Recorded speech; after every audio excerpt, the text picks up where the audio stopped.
Hi hello good morning every one. எல்லாருக்கும் இனிய காலை வணக்கம். எல்லாருமே எப்படி இருக்கீங்க? நல்லா இருக்கீங்களா? நான் ஹாங்காங் ஏர்போர்ட்டில் இருக்கேன். உங்களுக்காக இந்த ஏர்போர்ட்டோட ஃபுல் வியூவை வீடியோ எடுத்து போட்டிருக்கேன். ரொம்ப பெரிய ஏர்போர்ட்டு, பயங்கர தூரம். ஸோ ரொம்ப நீட்டாக இருக்குது. நாங்கள் இங்கேருந்து இன்னொரு கேட்டுக்கு போகணும். ஸோ அதுக்காக நடந்து போயிட்டுருக்கோம். அந்த உங்களுக்கு அங்கே இருக்கிற விஷயங்கள் எல்லாம் அப்படியே ஷூட் பண்ணி போட்டுட்டு இன்றைக்கி நம்ம என்ன பேச போகிறோன்றது உங்களுக்கு நான் சொல்ல போகிறேன். இன்றைக்கி நம்ம பேச போகிற தலைப்பு எப்படின்னா, நம்மளை அவமானப்படுத்திட்டு போகிறாங்க இல்லையா, நம்மளை அசிங்கப்படுத்திட்டு போகிறாங்க இல்லையா, அவங்க முன்னாடி நம்ம எப்படி வாழணுன்றது தான் இருக்குது. புரியுதுங்களா? நம்மளை நம்மளை அவமானப்படுத்துகிறவங்க நம்மளை என்ன சொல்ல, நம்ம உண்மையாக ஜெயிக்கும்போது, நம்ம அசைக்க முடியாத ஒன்றை நம்ம உருவாக்கும் போது, அவங்க கற்பனை செஞ்சு பார்க்காத இடத்துக்கு நம்ம போகும்போது, அன்னைக்கு நம்மளை எதிர்த்து பேசினவங்க, நம்மளை அவமானப்படுத்தினவங்க பேசின வார்த்தைகள் எந்த அர்த்தமுமே இல்லாமல் போயிடும். அது ஜஸ்ட் ஒரு ஒரு சவுண்டாக தான் இருக்கும். நம்மளை அவமானப்படுத்துகிறவங்க, நம்மளை சந்தேகப்படுத்துகிறவங்க, நம்ம கொடுக்கக்கூடிய ஒரே கரெக்டான பதில் என்ன தெரியுமா? நம்ம அடைய போகிற சக்ஸஸ் தான். அவங்க உங்களை அவமானப்படுத்திட்டாங்கக்கு காரணமே நம்ம என்னவாகணும், அவங்களுக்கு இருந்த பயம்தான். யாருமே நமக்கு முக்கியம் இல்லாத விஷயங்களுக்கு மேலே எப்போவுமே கல்லை எரிய மாட்டாங்க. அவங்க நம்மளை குறி வச்சுன்னா அதுக்கு காரணம் என்னென்னா, நம்மக்கிட்ட ஏதோ ஒன்று இருக்குது.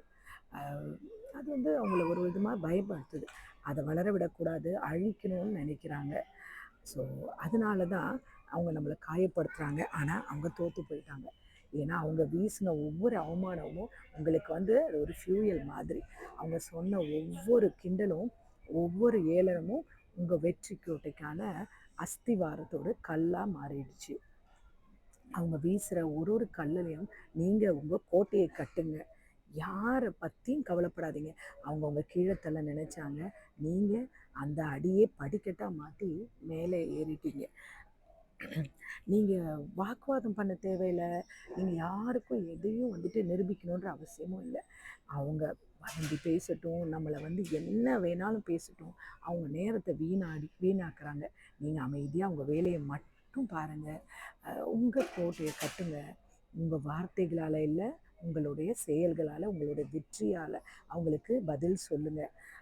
அவங்க கனவுல கூட நினைக்காத ஒரு வாழ்க்கையை நீங்கள் வாழ்கிறத பார்க்க பெரிய பழி வாங்கிறது எதுவுமே அவங்களுக்கு கிடையாது.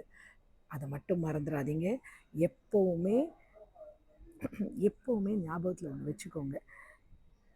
ஒரே ஒரு விஷயம் தான். ஒரு நாள் அவங்க பார்ப்பாங்க, யாரை அவமானப்படுத்தணுமோ, யாரை உடைக்க நினச்சாங்க, அவங்க இன்னைக்கு தொட முடியாத உயரத்தில் இருக்காங்க அப்படின்னு ஆச்சரியமாக பார்ப்பாங்க. அவங்க சின்ன சின்ன கேம்ஸ் விளையாடிட்டு இருந்த போதெல்லாம் நம்ம நம்ம லெவலை ஏற்றிட்டு இருந்தோன்றதை அவங்க மறந்துட்டாங்க. அவங்க உங்களை கீழே இழுக்க முயற்சி பண்ணுற போதெல்லாம் நீங்கள் ஒரு ஒரு என்ன சொல்ல, ஒரு பில்டிங்கே கட்டிகிட்டு இருந்தீங்க. இப்போ அவங்க உட்காந்து வருத்தப்பட்டுட்டு இருப்பாங்க. அவங்க நினச்சிருக்கலாம், அன்றைக்கே அவங்கக்கிட்ட மரியாதையாக நடந்திருக்கலாமோ, அவங்கள நம்ம நல்லா நடத்தியிருக்கலாமோ அப்படின்னு யோசிச்சிருப்பாங்க. இன்றைக்கி உங்களை சந்தேகப்பட்ட அதே ஆளுங்க இன்றைக்கி அவங்க சொல்லுவாங்க நம்மக்கிட்ட, நீ ஜெயிப்ப, எனக்கு அப்போவே தெரியும் அப்படின்னு சொல்லுவாங்க. நம்மளை திட்டுன அதே வாய் நம்மளை புகழ்வாங்க. ஆனால் அது ரொம்ப தாமதமாக இருக்கும். பட் இதை எதை காப்பாற்றும் நீங்கள் உங்களுடைய சிந்தனையை மாற்றாமல் உங்களுடைய ஒர்க்கை மட்டும் பாருங்கள். அவங்க முன்னாடி போயிட்டு நீங்கள் நான் ஜெயிச்சிட்டேன், நான் பாரு முன்னாடி எப்படி இருக்குன்னு நீங்கள் சொல்லவே வேண்டாம். நீங்கள் வாழ்கிற வாழ்க்கை தான் அவங்களுக்கு ஒரு பாடமாக இருக்கும். உங்களை காயப்படுத்தின ஒவ்வொரு வார்த்தைக்கும் பதில் சொல்லிகிட்டு இருந்தால் நம்ம நம்மளுடைய லட்சியத்தை நம்ம அடையவே முடியாது.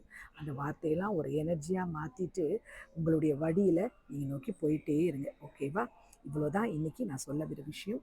பார்த்தீங்களா, இதுவும் பாருங்கள், டியூட்டி ஃப்ரீ ஷாப்பிங் இதுக்குள்ளே இருக்குது.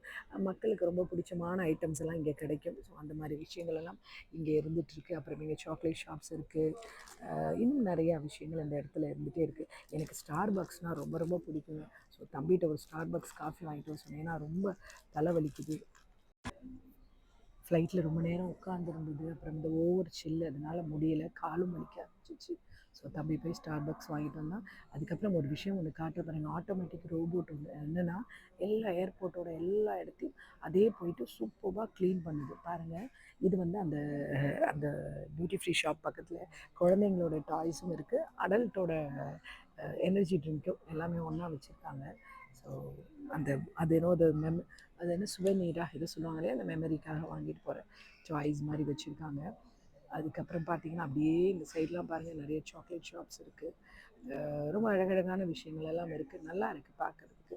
அப்புறம் இந்த ஏர்போர்ட்டில் ஒரு ரொம்ப பார்த்த விஷயம் ஆட்டோமேட்டிக் அந்த ரோபோட்டு, நான் சொன்னேன் இல்லையா, அது வந்து கிளியர் பண்ணுது எல்லாமே, யாருமே ஆளே இல்லை, அதே எல்லா டஸ்ட்டையும் க்ளீனாக எடுத்து சூப்பர்பாக ஆக்குது. பாருங்கள் தெரியுதா, சின்னோண்டு பூச்சி மாதிரி பாருங்கள், அது பாட்டுக்கு போகுது, அது எல்லா இடத்தையும் க்ளீன் பண்ணுது, நம்ம கால் கிட்டலாம் வருது, அது செம்மையாக இருக்குது. இன்னும் இதை மாதிரி நமக்கெல்லாம் வீட்டில் ஒன்று கிடச்சா நம்ம எல்லாம் யாருக்கும் கஷ்டமே பட வேண்டாம், அதை வச்சு நம்ம துடைக்க வச்சுட்டு பெருக்க வச்சுட்டு நம்ம வேலையை பார்த்துட்டே இருக்கலாம். எனிஹவ் எங்கள் ட்ரிப்புக்கு இன்னும் ஒரு ஒரு 2 hours இருக்குது. ஸோ ஏர்போர்ட்டில் வெயிட் பண்ணிகிட்ருக்கேன். இன்றைக்கி நான் சொன்ன விஷயங்களை மறந்துடாதீங்க. நம்முடைய வாழ்க்கையில் நம்ம அவமானப்படுத்துகிறவங்க முன்னாடி நம்ம வாழ்ந்து காட்டணும். அதை பேசி வாழ்ந்து காட்ட வேண்டாம், நீங்கள் உங்கள் செயலில் காட்டுங்க. இந்த நாள் உங்களுக்கு இனிய நாளாக இருக்கணும். கடவுளை வேண்டிக்கிறேன். Take care.